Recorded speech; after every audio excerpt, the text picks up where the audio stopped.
Rahasia di balik rumah gadang, mengapa pria Minang melepas waris demi agama dan adat?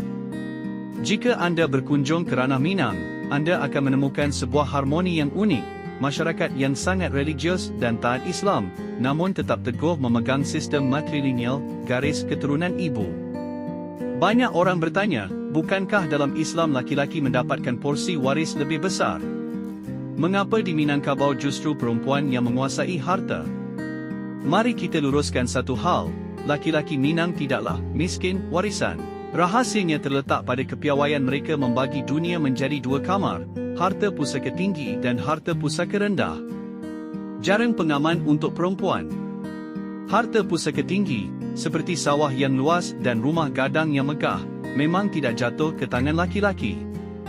Secara adat, harta ini adalah milik komunal yang diwariskan dari ibu ke anak perempuan.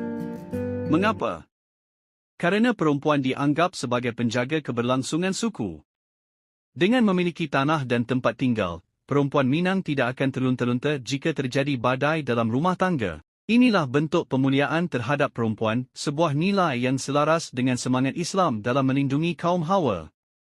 Laki-laki, sang penjaga, bukan pemilik. Lalu, bagaimana dengan kaum laki-laki? Di sinilah ego ditekan demi kemaslahatan. Laki-laki Minang dididik untuk menjadi petarung di rantau.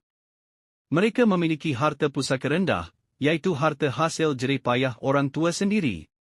Untuk harta jenis ini, masyarakat Minang moden sudah sangat patuh pada hukum faraid Islam. Jadi, anak laki-laki tetap mendapatkan haknya sesuai syariat atas apa yang diusahakan ayahnya. Secara adat, laki-laki memegang peran sebagai ninyak mama.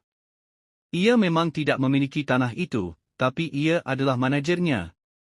Ia yang mengatur, menjaga, dan memastikan harta pusaka tidak dijual. Ia tidak memiliki secara fisik, tapi ia memiliki otoritas moral. Harmoni adat dan syariat. Orang Minang punya prinsip, adat nan kawi, syarak nan lazi. Adat adalah pelaksana, dan syariat adalah penentu hukumnya. Matrilineal bukan untuk menentang Islam, melainkan sebuah strategi sosial agar aset keluarga tidak habis terjual dan tercerai-berai. Singkatnya, laki-laki Minang melepas kepemilikan tanah di kampung bukan kerana mereka tidak berhak, melainkan kerana mereka cukup tangguh untuk mencari harta sendiri di tanah rantau, sambil memastikan saudara perempuannya memiliki atap untuk berteduh.